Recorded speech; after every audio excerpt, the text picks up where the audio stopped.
नमस्कार विद्यार्थियों, मैं सिंबूराम, सहायक आचार्य हिंदी, राजकीय महाविद्यालय अटरू 12।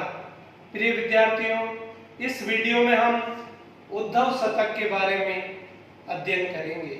उद्धव शतक का सामान्य परिचय, जिसमें उद्धव शतक के रचनाकार जगन्नाथ दास रत्नाकर।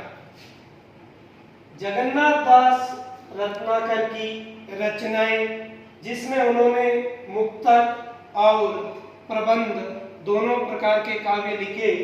मुक्तक काव्य में श्रृंगार लहरी, गंगा लहरी, उद्धव शतक और प्रबंध काव्यों में हरिश्चंद्र, गंगावतरण इत्यादि।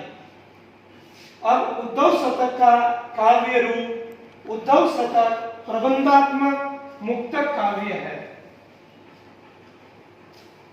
ब्रज भाषा के कवि जगन्नाथ दास रत्नाकर द्वारा रचित उद्धव शतक को भ्रमर गीत परंपरा का काव्य माना जाता है।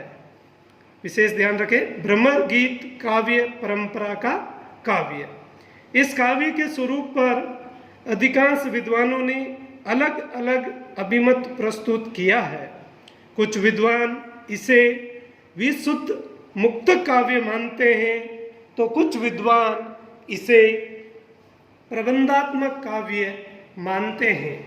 आचार्य रामचंद्र शुक्ल इसे प्रबंध काव्य मानते हैं, तो डॉक्टर रमाशंकर शुक्ल इसे प्रबंध काव्य और मुक्तक काव्य दोनों का सुंदर सामंजस्य मानते हैं।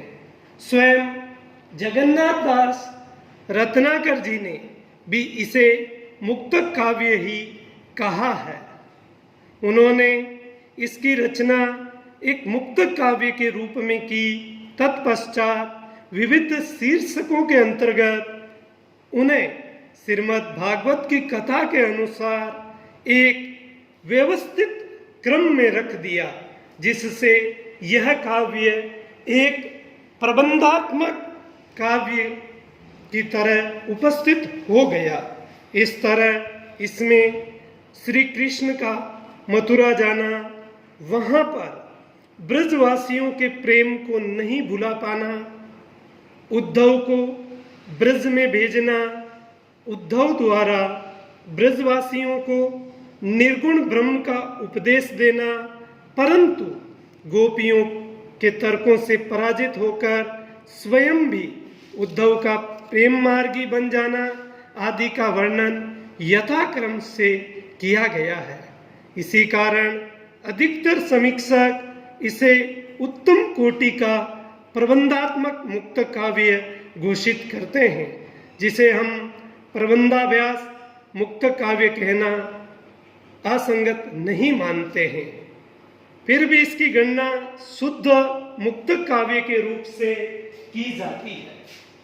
अगला उद्धव शतक का प्रतिपाद्य या मूल उद्देश्य निर्गुण भक्ति पर सगुण भक्ति की विजय या ज्ञान योग पर प्रेम योग की विजय।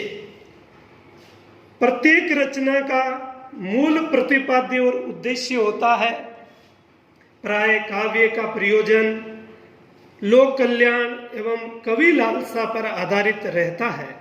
इस दृष्टि से विचार करें तो उद्धव शतक का प्रतिपाद्य भक्ति की महत्ता का प्रतिपादन करना है।